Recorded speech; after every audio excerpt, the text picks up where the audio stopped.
If you're selling your home and you know defects exist, you need to disclose them up front. Failing to do so could result in getting sued by the buyer. Failure to disclose home defects. That's the topic of this video.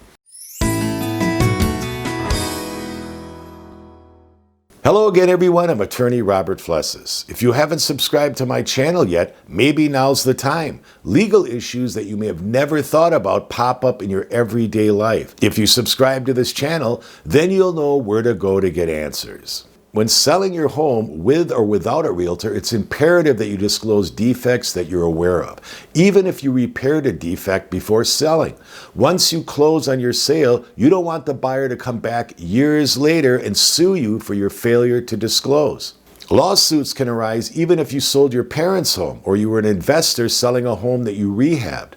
And despite popular belief, selling a home as is won't protect you either. One of the most common defects involves basements. That's the defect that I'm going to use in this video to explain my point. Usually, water enters the basement through basement windows, clogged drainage systems that surround the basement walls, or from not extending downspouts to direct water away from the basement walls. There could be other reasons too. It's expensive to make repairs to a basement. Some home sellers think they're taking the cheap way out by concealing the defect by, for example, installing paneling on the walls or patching and painting the walls. The problem is that over time, water continues to flow into the basement behind the paneling, or basement walls continue to buckle. Then mold begins to form and the defect becomes visible. What are the different claims that a buyer can make against you? Well, the most common claim is breach of contract. That claim states that you entered into a contract to sell your home with a buyer, then made certain representations regarding the condition of the property. You breached the contract by failing to disclose the defect before they executed the offer to purchase. And as a direct result of that breach, the buyer incurred damages to correct problems that the seller was aware of but failed to disclose. Another claim is strict liability misrepresentation. The buyer in this one claims that you made representations as to the condition of the property in a writing in which you knew or should have known that defects existed. You made the representations on your property condition report that were untrue regarding the basement condition.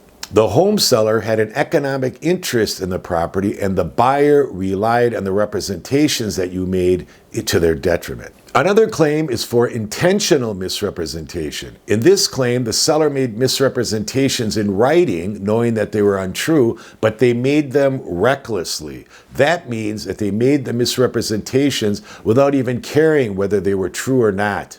And the misrepresentations were made to deceive the buyer in order to induce the buyer to purchase the home. Another claim involves statutory violations. Those are specific state statutes controlling misrepresentations. Statutory violations trigger civil remedies for a buyer, including recovery for actual damages, costs to investigate the direct and exemplary damages. And whether the buyer is right or wrong when they sue you, it could get expensive defending yourself from such a lawsuit, because most homeowner insurance policies won't cover a homeowner for these types of claims. You'll have to pay for your own legal defense, and believe me, that's very expensive. So what should you do? The general rule is to disclose whatever you know. Even if you think you repaired a basement problem, it's a better practice to disclose what you did to repair it. Attach any estimates that you received for the repair, any receipts for the payment of repairs that detail the work done. And if there's a warranty, give that to the buyer too.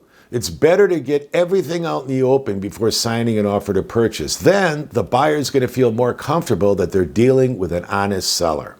I'll have more on this topic in the future. I'm attorney Robert Flessis. Remember to subscribe. Thanks for watching, and I'll see you in the next video.